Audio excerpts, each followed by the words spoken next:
Hello everyone. So we're going to go over a little bit of some stretches that I would normally do on a day-to-day basis, or at least usually after I work out or whatnot. And here we go.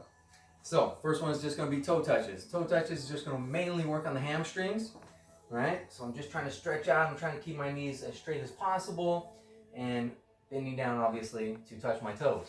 Now some people might say, hey, don't round your back. You can just keep your back nice and stiff and maybe you won't get as low. You might feel a better stretch. That's up to you. You're not under obviously a whole lot of weight besides your body weight, so it's not going to be injury prone. All right, so whatever feels better. Pull on that a little bit, get a little extra. Okay. Usually you want to hold a stretch for say 20-30 seconds. There's no real time. You don't want it to be 5 minutes, of course, and you want it to be a decent time to where you actually feel the muscle relax. Once you feel it kind of relaxing, you're like, oh wow, I'm not stretching anymore. It's probably stretched. Okay? So a stretch is a stretch, so that's why you don't want to make it a whole long time as well. Now if I got my hamstrings, I probably want to get the, again, antagonistic, right? So I'm going to get the front, the quad. So another thing to think about in stretching is whatever the muscle does, the opposite of that is a stretch.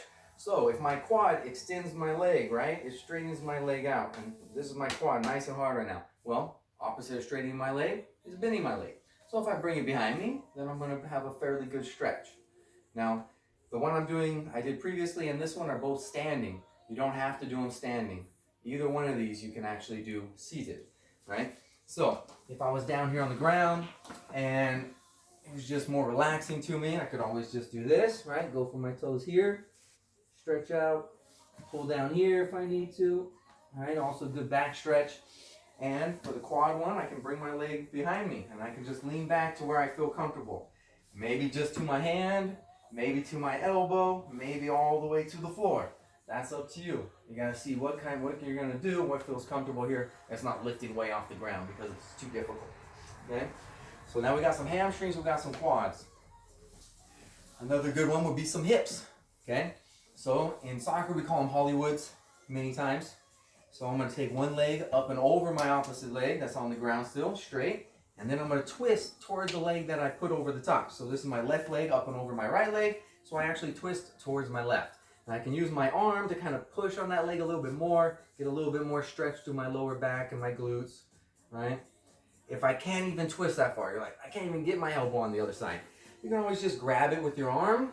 I like to grab it with my arm and then kind of just pull it in towards my chest. And I'll still get a pretty good stretch out of that, maybe even better at certain points, okay? And of course, switching sides is a good idea. Coming up and over, turning the other way, all right? If I can't get all the way over there, I can grab it, pull it up towards my chest, and get a pretty good stretch out of that. Now, since I'm down here, I might as well do a calf stretch while I'm down here. I can just take one foot, put it on top of the other foot, grab my toe, pull it back towards me, try to stretch out here. Now in another video, we were showing how you can do it obviously by putting your hands on the wall and putting your foot behind you. But remember, what does your calf do? We're going to call this a dorsal flexion, right? This is plantar flexion. So dorsal flexion, point your toes. So do the opposite. Something where your toe is pointed up towards your knee, right? Which means I could also be in this position. This is very normal in a soccer field. All right, I'm trying to stretch. I'm just stretching right here in my calf. Of course, get both sides, try to get my heel to stay on the ground, stretching through here. Now while I'm here, I can do another glute stretch. I can bring one of my legs up and through to my other arm. Now I'm just going to kind of sit on it. Now as I sit on this leg, that's up here in front of me, I can get that glute on that opposite side, stretching out, leaning. All right, so from a different view, I'm here. Bring it up and across, lay down on it, okay? Now, again, people are going to have different insertions and origins of their muscle. So, you might have to twist a little bit differently than me, or lean a little bit differently than me to feel it a little bit more in that same area, and that's okay.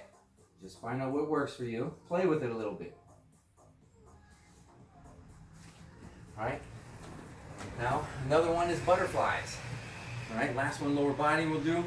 It's going to be a butterfly, so I can just put the soles of my feet together. I can push out with my elbows on my knees. As you can tell, I'm really bad at this. So, my counter action to this is a butterfly stretch. It's also a yoga type one. I can't remember the name of it at the moment. But I'm putting my hands down and I'm gonna take my elbows and just lean forward till they're on my elbows, or my knees to my elbows. And I'm just gonna actually push out again with my body weight. Now, if you can get to a certain part, I don't know if it's pigeon or something like that, you can actually just balance yourself like so and get a pretty good stretch out of that. You don't have to go that far. There's no need to do that. You just go here, showing off. And then, if we want to go to upper body stretch. Now, easiest one, arm bar, right? My arm just comes across my body. I'm going to hook it right here. I'm not going to hook it on this side of the elbow because then obviously my arm just bends. I want to get on my humerus side, again, my upper arm, tricep area, pull it across, get my rear delt, my upper back, supraspinatus, rhomboids, all these cool muscles. And of course, I want to get the other side, right? And again, you're going to hold it for whatever time you deem appropriate. Okay? Now I can bring my arm up and over my head and try and get my tricep. Now when I do this, you have to know that 3 heads are on the tricep. That's why it's called tri, right? 3. So you have 3 origins, mainly 1 insertion, and only one of those heads crosses the shoulder. So that one is going to be stretched by doing this. The other 2 actually get stretched just by bending your elbow. So what you're also getting here is a lot of lats, right? Latissimus dorsi. So if I come here and I pull across, I can get up my side, get my lats, get some tricep in there. It just feels good either way. Now, chest one's going to be a really good stretch. If you just have a doorway, which obviously we all do, you can just stand in front of the doorway, kind of lean into the doorway, which will stretch your chest. What I can do also is just find any wall. And I can kind of lean into the wall and get a stretch here, right? So I'm just putting my arm against the wall and kind of leaning back, right? Here, lean forward, my elbow goes behind me. Remember, what does our pectoralis major do? Horizontal abduction for the most part right here. So if it brings everything in front of me, I want to bring it behind me, and I'll get that stretch coming through here. All right, so hopefully you guys enjoyed that.